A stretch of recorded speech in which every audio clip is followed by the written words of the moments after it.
여러분, 결혼식장이 오형제들의 축가와 오창수 시동생의 축사로 감동과 긴장감이 넘쳤던 결혼식이 어디에 또 있을까요? 드디어 세리와 범수 두 사람이 가족 앞에서 혼인을 약속한 날, 모두의 축복 속에서 부케를 받은 순간은 마치 영화 같았지만 그런데 그날 저녁, 혼인무효 소송 관련 자료 송부, 범수의 이메일엔 한 통의 내용 증명이 도착합니다. 보낸 이는 다름 아닌 전처 나영은. 그녀는 무엇을 노리는 걸까요? 진심일까요?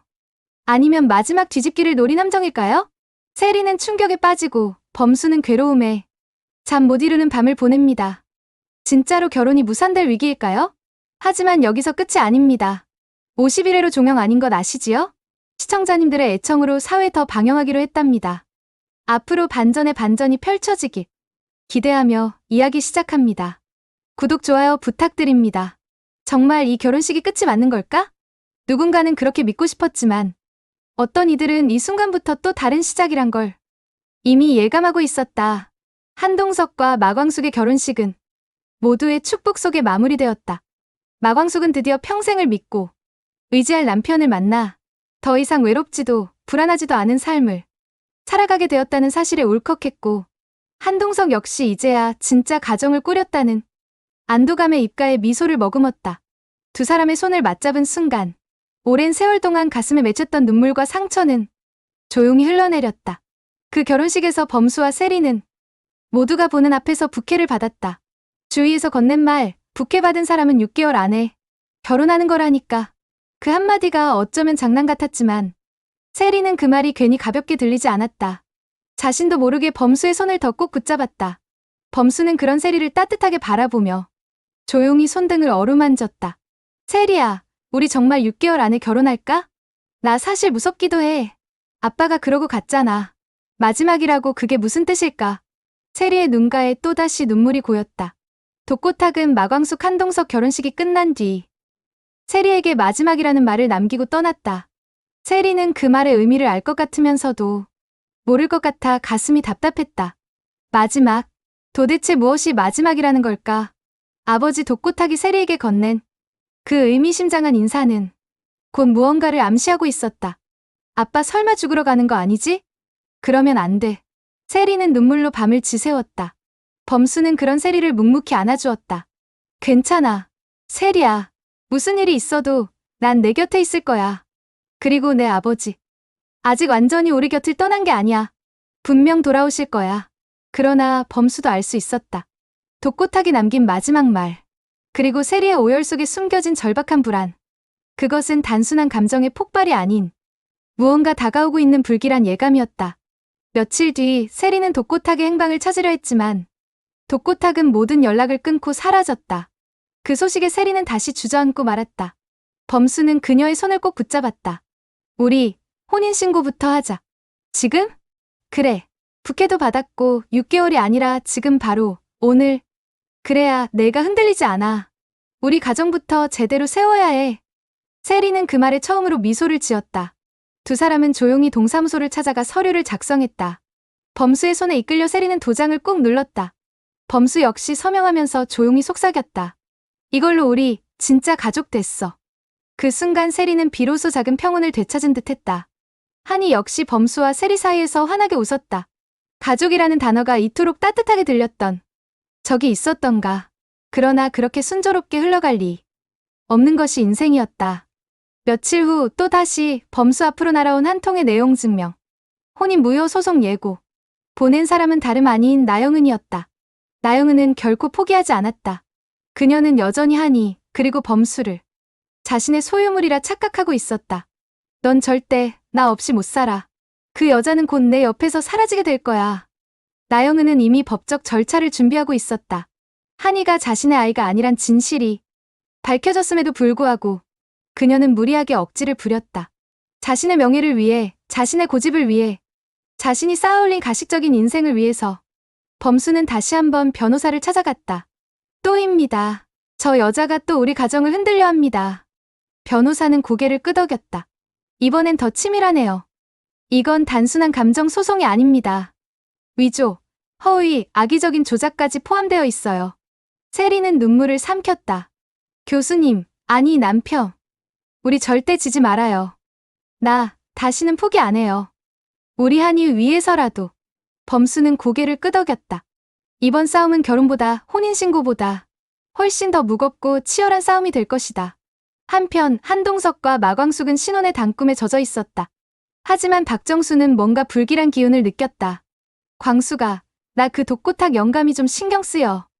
너도 잘 알잖아. 그 사람이 그렇게 쉽게 사라질 사람이 아닌 거. 엄마 그냥 조금만 더 기다려봐. 아마 돌아오실 거야. 그러나 박정수의 예감은 적중했다. 독고탁은 조용히 사라져 자신의 모든 정리를 끝내려 했다. 마지막 인생을 정리하기 위해 떠난 길이었다. 그 길 끝에서 그는 스스로 목숨을 끊으려 했던 것이다. 다만 그 순간 우연히 마주친 공장장과의 대화가 그의 마음을 다시 붙잡았다. 인생 뭐 있어? 우리 그냥 훌쩍 떠나버릴까? 어디로? 야반도주라도 해버리자고. 어차피 여긴 나 같은 놈 있을 곳 아니잖아. 공장장의 말에 독고탁은 피식 웃었다. 그래, 인생 그렇게 끝내는 것도 방법일까? 하지만 그 순간 세리의 울먹이며 했던 말이 그의 귓가에 떠올랐다. 주러 가냐고 그러지 말라고. 독고탁은 그 길에서 돌아섰다. 돌아가야 했다. 딸을 위해 아직 끝내지 못한 말들이 있었다. 그 사이 세리와 범수는 본격적으로 결혼식을 준비하고 있었다. 이번엔 진짜로 두 사람이 정식으로 가족임을 모든 사람 앞에 증명하는 자리. 마광숙과 한동석, 박정수 모두 함께 준비에 나섰다. 마광숙은 세리의 드레스를 손수 골라주며 말했다. 넌 이번엔 정말 행복해져야 해. 내가 올 때마다 내 가슴이 찢어졌어. 우리 다 잘 살자, 세리야. 언니 고마워. 범수는 한이를 번쩍 안아올리며 웃었다. 우리 한이, 엄마 아빠 결혼식에 꽃길 걸어가자. 한이는 환하게 웃으며 고개를 끄덕였다. 드디어 결혼식 날. 독고탁은 조용히 홀을 찾아왔다. 딸 세리는 그 모습을 보고 눈시울이 붉어졌다. 가빠. 그래. 나 아직 안 죽었다. 내 결혼식까지 보고 가야지. 두 사람은 그렇게 껴안았다. 독고탁은 속삭였다. 행복해라. 이번엔 정말로. 그리고 범수와 세리는 다시 손을 맞잡았다. 부케를 받았던 그날부터 시작된 이야기. 이제는 모두 앞에서 진짜 가족으로 서게 된 순간이었다. 그렇게 결혼식이 끝난 뒤 범수의 핸드폰으로 또 한 통의 문자가 왔다. 아직 끝난 게 아니야. 난 반드시 널 무너뜨릴 거야. 보낸 이는 나영은. 과연 이들의 행복은 끝까지 지켜질 수 있을까? 아니면 또 다른 폭풍이 몰아닥칠 것인가? 독수리 오형제의 마지막 전쟁은 아직 끝나지 않았다. 혹시 박정수는 지금 어떤 마음으로 이 모든 걸 지켜보고 있었을까? 누구보다 속이 뒤집히고 있었던 사람. 바로 박정수였다. 한동석과 마광숙의 결혼식이 끝난 그날. 박정수는 집에 돌아와 마루에 걸터앉아 깊은 한숨을 내쉬었다. 모든 사람은 축복한다고 했지만 박정수의 마음 한구석엔 서운함이 가득했다. 평생을 끼고 살던 딸 그 마광숙이 이제 한 남자의 손을 붙잡고 떠나갔다는 사실이 선뜻 받아들여지지 않았던 것이다. 참 별일이야. 늙은 내가 이렇게 가슴이 저릴 줄이야. 박정수는 홀로 남은 방에서 과거를 떠올렸다. 광숙이 어릴 적 감기에 걸려 밤새 붙잡고 기도했던 밤들. 사고로 입원했던 어린 날. 맞벌이에 바빠도 늘 손수밥을 차려 먹였던 시간들. 그 모든 시간이 주마등처럼 스쳐갔다. 내 새끼, 그렇게 보내긴 했지만 잘 살아야 해. 안 그러면 엄마는 못 견뎌. 그런데 또 하나, 박정수의 마음을 복잡하게 만든 건 공주실이었다. 마광숙의 친정엄마라 자칭하는 공주실. 사실 박정수와 공주실 사이엔 오랜 악연이 있었다. 젊은 시절 같은 동네 살면서 티격태격. 심지어 시장에서 고추 한 근을 두고도 으르렁거리던 사이였다. 그런데 세월이 지나고 공주실이 느닷없이 광숙이의 친정엄마를 자처하고 나선 것이 박정수에겐 영 못마땅했다. 저 여자가 친정엄마랍시고 왔다 갔다 하니 내가 속이 뒤집히지. 박정수는 곧장 공주실을 찾아갔다. 요양원 근처에서 살고 있다는 소문을 듣고 어렵사리 찾아낸 자리였다. 공주실, 우리 딸한테 좀 떨어져라. 네가 무슨 친정엄마야. 공주실은 천연덕스럽게 웃었다. 아이고, 박정수. 여전히 열이 많구먼. 그래도 광숙이 내 피 한 방울 섞인 거. 그거 부정할 순 없잖아. 네가 낳긴 했지. 근데 키운 건 나라. 그걸로 끝난 거다. 사람 인연이 그렇게 쉽디?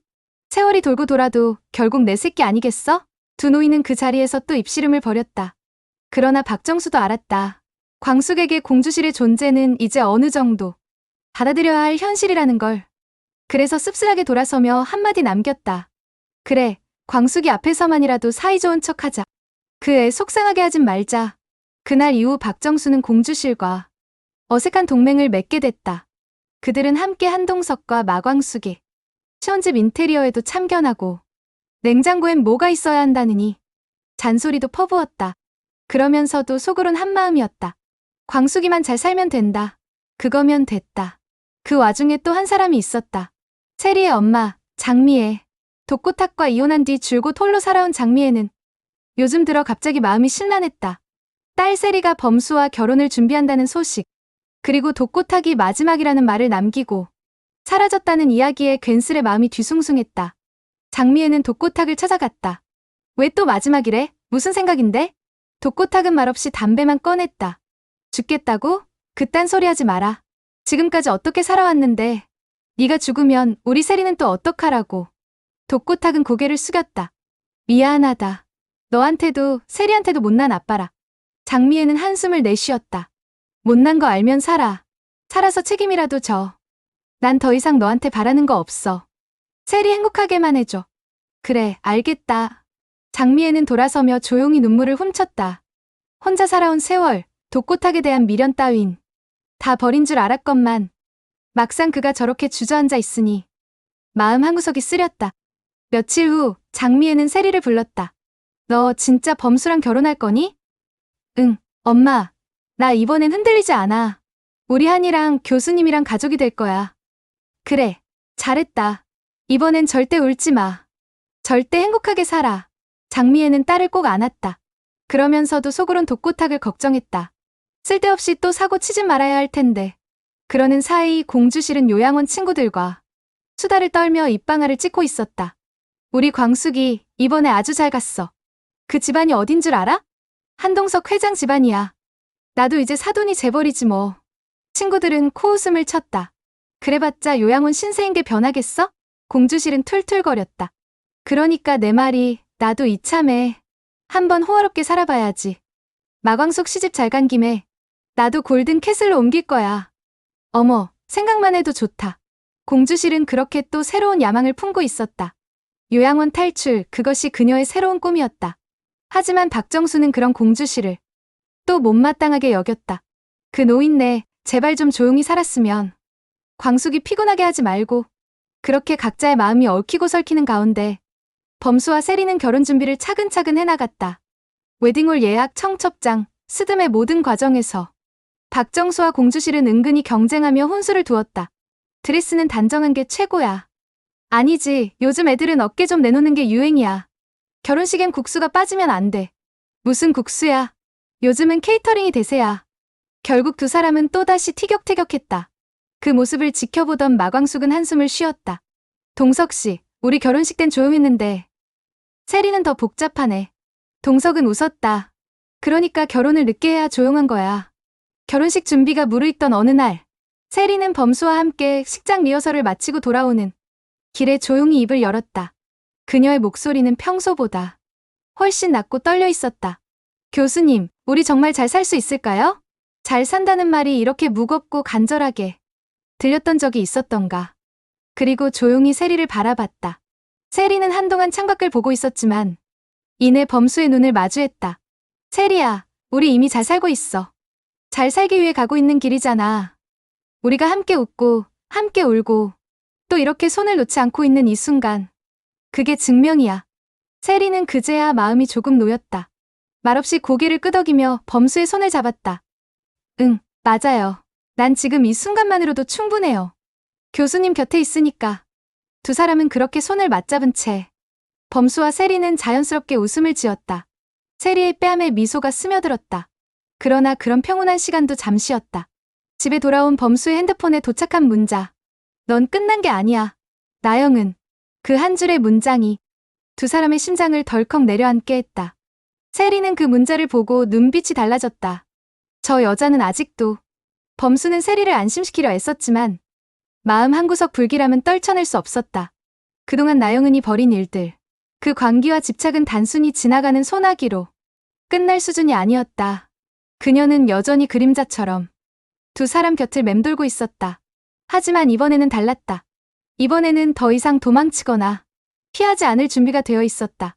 박정수, 공주실, 장미애, 세 여인의 마음도 같았다. 이제는 물러설 곳이 없었다.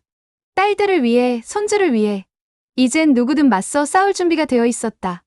박정수는 거울 앞에 앉아 머리를 단정히 빗으며 중얼거렸다. 내 딸, 내 손주 건드리는 사람. 이번엔 가만 안 둬. 그의 눈빛엔 과거 그 어떤 때보다 결연함이 있었다. 광숙이도, 세리도 이젠 울면 안 돼. 내 평생 그 아이들 울리는 놈 가만둔 적 없어. 공주실 역시 요양원 친구들 앞에서 호언장담했다. 우리 광숙이 그런 여자 없지? 손주도 생겼어. 이젠 그 누구도 내 식구 못 건드려. 다소 허세처럼 들렸지만 그 속엔 진심이 담겨 있었다. 광숙이 행복해지는 그날까지 공주실도 최선을 다해 살아낼 각오가 되어 있었다. 그리고 장미애, 조용히 찻잔을 내려놓으며 세리의 이름을 불렀다. 내 딸, 이번엔 행복해야 해. 더는 울지 마라. 엄마가 이젠 내 아빠 대신 지켜줄 거니까. 장미애는 독고탁과 다시 마주할 일이 없기를 바랐다. 하지만 그를 향한 마음 한 조각은 여전히 복잡했다. 그가 마지막이라 말하고 떠난 그날부터 장미애는 밤마다 기도했다. 그 인간, 제발 아무 일 없이 돌아와라. 그게 마지막 부탁이다. 이렇게 각자의 방식으로 세 여인은 마음속 각오를 다지고 있었다. 그날 밤, 세리는 독고탁을 향해 전화를 걸었다. 하지만 여전히 연결되지 않았다. 아빠 어디야? 우리 결혼식 고진데. 다음 날 박정수는 독고탁의 흔적을 찾기 위해 발품을 팔았다. 결국 박정수는 오래된 친구를 통해 독고탁이 머무르고 있다는 낡은 여관의 주소를 알아냈다. 여보게, 아직 거기 있었구만. 박정수는 독고탁 앞에 앉았다. 왜 그랬어? 왜 세리한테 마지막이니 뭐니? 그딴 소리하고 사라졌어? 정수야, 난 이제 뭐, 지금까지 내가 무슨 짓을 해왔건 간에 세리 결혼식까진 보고 가야지. 그래야 그 아이가 덜 울어. 박정수의 말에 독고탁은 고개를 떨궜다. 미안하다 세리한테, 너한테. 내가 살면서 잘한 게 하나도 없어. 이젠 잘해. 세리 행복한 모습 보고 가. 부탁이다, 친구야. 박정수의 눈시울이 붉어졌다. 독고탁은 조용히 고개를 끄덕였다. 그래. 마지막으로 그의 웃는 얼굴 보고 가자. 이 나이에 우리도 이제 좀 웃자. 우리 딸들이 울지 않게. 장미애 역시 잔을 들어 올렸다. 끝까지 함께 지켜요. 우리 딸들, 우리 손주들. 세 여인의 결의는 하나였다. 그리고 결혼식 날 아침. 독고탁은 오랜만에 양복을 입고 극장에 도착했다. 박정수는 그를 향해 조용히 웃어 보였다. 잘 왔다. 이번엔 진짜 마지막까지 가는 거다. 세리는 아버지의 모습을 보고 울컥했다. 아빠, 우리 딸 이제야 웃네. 독고탁은 조용히 세리를 포옹했다. 행복해라. 이번엔 꼭. 그 순간 세리는 알았다. 가족이란 이렇게 많은 사람의 사랑으로 완성되는 거라는 걸. 장미애, 박정수, 공주실, 독고탁, 그리고 범수와 한이. 지켜야 할 이유가 많다는 건 두려움이 아니라 힘이었다. 진짜 가족의 힘이 무엇인지 세리와 범수는 끝까지 보여줄 것이다.